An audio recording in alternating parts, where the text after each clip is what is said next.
Are you married to me? Unfortunately. Do you watch my videos? No. Why not? Why don't you watch my videos? I don't want to.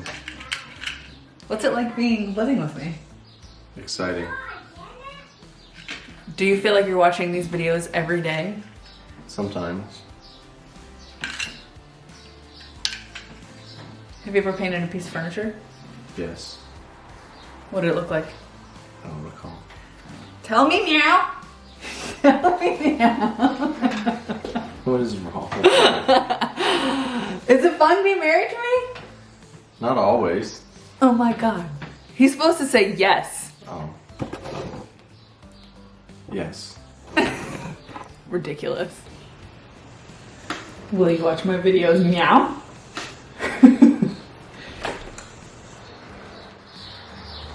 How about meow?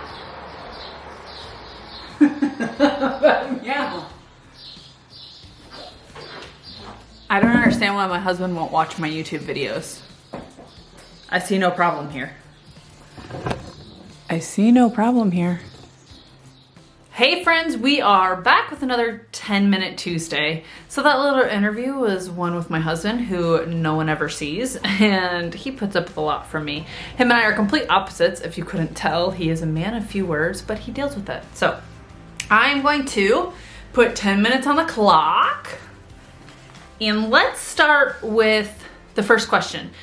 What do I use to take my photos? So for my staged photos, when I do my final staged photo, any of my blog photos, I use two different cameras. I use Canon, so my camera brand is Canon, and I have an M50 and then I have a T6 Rebel.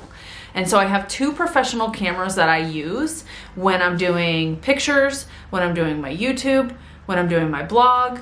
And then if I'm doing, obviously it bleeds over to Instagram, but with my Instagram and my TikTok, I use my phone, but I have set the settings to 4K on my phone, which I showed you guys probably, I don't know, maybe 3 10-minute Tuesdays ago. I'll put a little card up here and you guys can click on it and it'll show you how to change it on your iPhone. I have an iPhone though.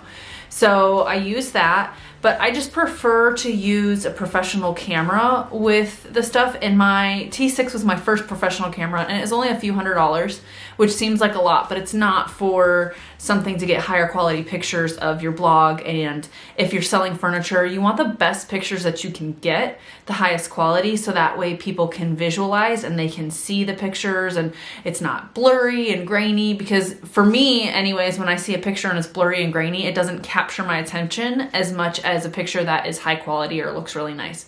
No, I'm not saying that you need to go out and buy thousands of dollars worth of photography equipment, or you need to be a Photoshop expert, or you need to edit. And truthfully, for my photos, I very, very rarely edit my photos.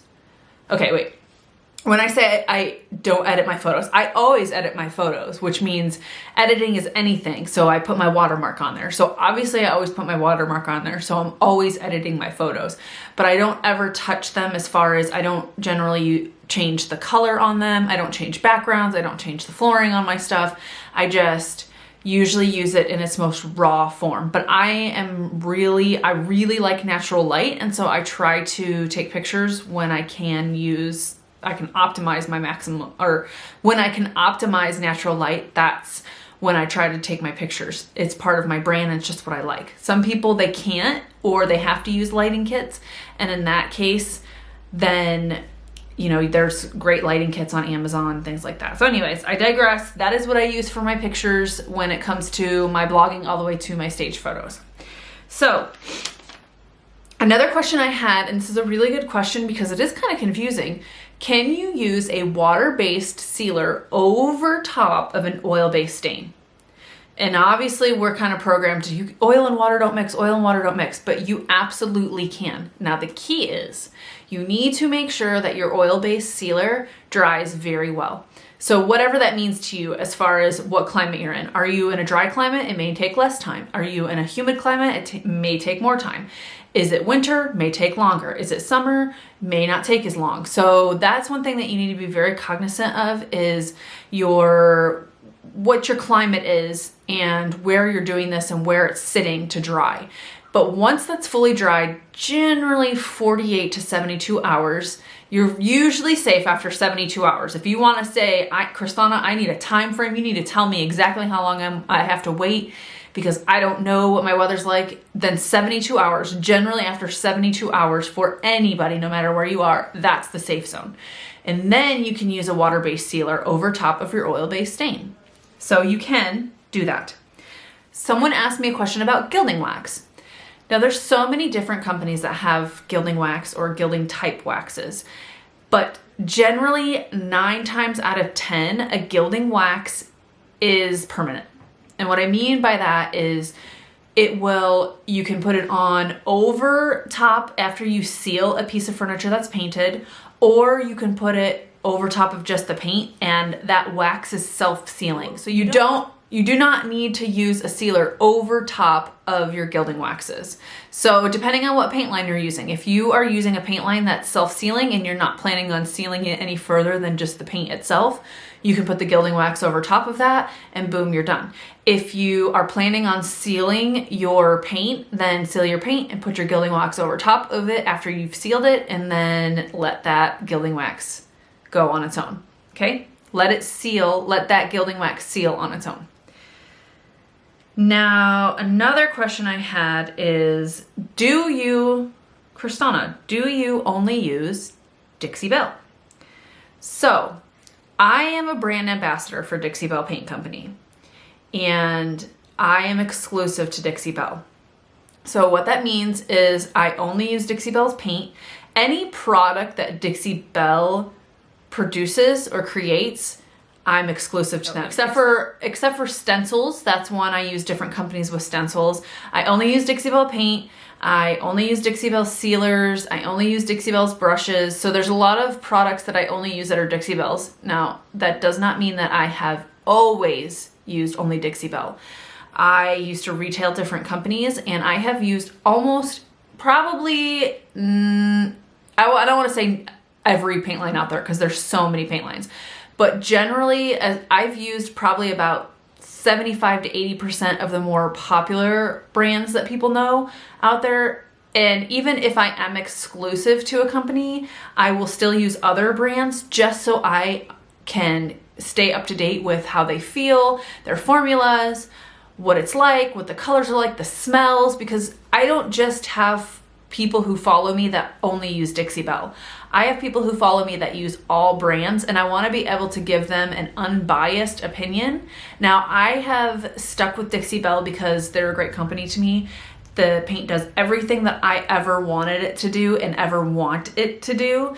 And so I have chosen to become exclusive to them. But like I said, that doesn't mean that I can't give people information about other products, or that doesn't mean that I don't have knowledge of other products that I've used, just so that I feel like in order to be an expert in your area, you should have knowledge across the board of all brands, all kinds of paints, all kinds of paint styles, all kinds of paint styles, all kinds of furniture styles.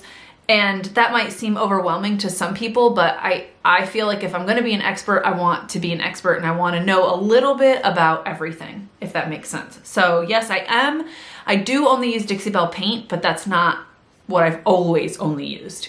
And like I said, if there's a new paint line that comes out, then chances are I'll probably buy it just so that I'm knowledgeable on it, just so that I can try it, just so that I can give feedback as far as clients and when they ask me, you know, what's the differences. Now, I don't ever talk bad about other companies. I just give facts and truth. So if someone says, hey, what's the difference between Dixie Belle and what's the difference between this clay-based company? Well, I can tell you, okay, this one's made from this and this one's made from this, and this is what you can do with this, and this is what you can't do with this, and you're going to need that, you know what I mean? So hopefully, you know, beating a dead horse, that's the answer to that question.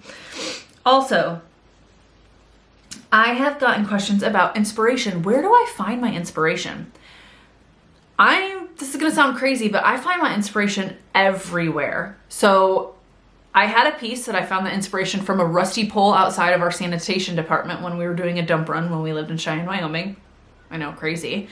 I have found inspiration on when I walked my daughter to school, one of the little kids' book bags. I just really like the colors. That inspired me. Nature inspires me. Other artists' work will help kind of inspire me. I talk it through sometimes with my friends. I go through Pinterest and just see. And in Pinterest, it may not be a furniture piece that inspires me. It may be like with my rainbow colored piece that I just did, it was someone's hair that had inspired me. Someone's hairstyle inspired me to do that. Now, I'd always wanted to do a rainbow piece, but where I placed it, that was inspired loosely on someone's hairstyle.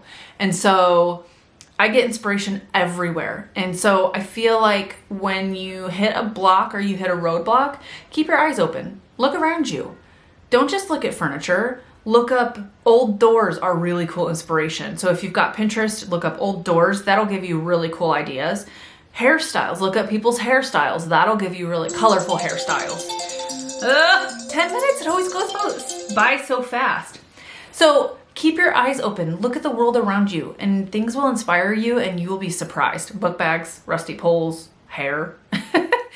Thank you guys so much for watching. If you are not subscribed, please subscribe and hit that bell and you will get all my latest videos. And don't forget that anywhere you can follow me, they're all in the description below, so you can find me on all bunch of platforms. And thank you guys again so much for watching. Have an awesome week and I'll see you next Tuesday. Bye.